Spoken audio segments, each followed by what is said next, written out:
Black hole. बचपन से तो ये हम सुनते ही आ रहे हैं कि अंतरिक्ष में एक ऐसी जगह है जहाँ की ग्रेविटी बहुत ज़्यादा ही हाई है। सवाल ये है कि आखिर में ब्लैक होल है क्या और इसकी खोज सबसे पहले किसने की। आइए समझते हैं आज के इस वीडियो में। कहानी की शुरुआत होती है साल 1916 में, जब एक famous German scientist sir Karl ने अल्बर्ट आइंस्टाइन की एक न्यू थ्योरी ऑफ रिलेटिविटी को सॉल्व करते ही उन्हें एक बहुत ही अजीब सा रिजल्ट मिला। उन्होंने इस चीज को मैथमेटिकली प्रूव कर दिया कि अंतरिक्ष में एक ऐसी जगह है जहाँ की ग्रेविटी इतनी ज्यादा हाई है कि वहां से लाइट भी वापस नहीं आ सकती, जो कि ब्रह्मांड की सबसे तेज रफ्तार वाली चीज है, लाइट। लेकिन उस टाइम लोगों ने इस थ्योरेटिकल डिस्कवरी को इतना सीरियस नहीं लिया। फिर समय आता है साल 1960, जब साइंटिस्ट ने स्काई में कुछ ऐसा देखा जो काफी ज्यादा हैरान कर देने वाला था।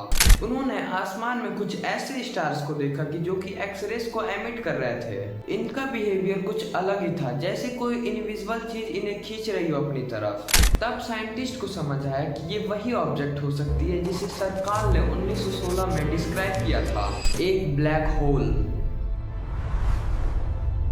फिर समय आता है साल 2019, जब साइंटिस्ट ने इवेंट हॉरिजॉन नामक एक टेलीस्कोप से पहली बार एक ब्लैक होल के फोटो को कैप्चर किया। और ये पहली बार था जब इंसानों ने एक रियल ब्लैक होल को देखा था।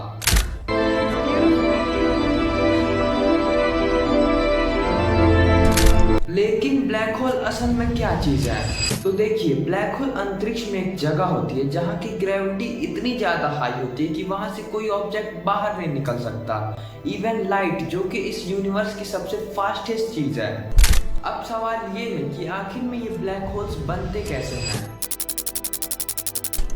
तो देखो, जब एक बहुत बड़ा स्टार, यानी कि हमारे सन से भी कई ज्यादा गुना बड़ा स्टार अपनी लाइफ के एंड में एक्सप्लोजन करता है, जिसे सुपरनोवा भी बोलते हैं, और जो उसका कोर होता है वो कोलैप्स हो जाता है, यानी कि ब्लैक होल बन जाता है। यानी कि ब्लैक होल एक बहुत बड़ा मरा हुआ स्टार है, लेकिन उसकी ग्रेविटी अभी भी जिंदा है।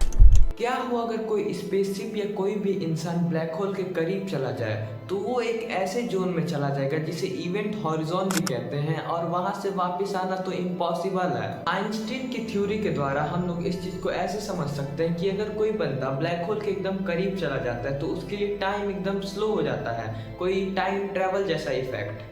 इस चीज को हम लोग इंटरस्टेलर नामक मूवी में बहुत अच्छे से देख सकते हैं। और मूवी में ये भी दिखाया गया कि मिलर प्लेनेट पे बिताया हुआ 1 घंटा यहाँ के कुछ 7 साल के बराबर होता है। साइंटिस्ट ब्लैक होल के बारे में इसलिए स्टडी करते हैं ताकि वो यूनिवर्स के और सीक्रेट्स को अच्छे तरीके से समझ सके।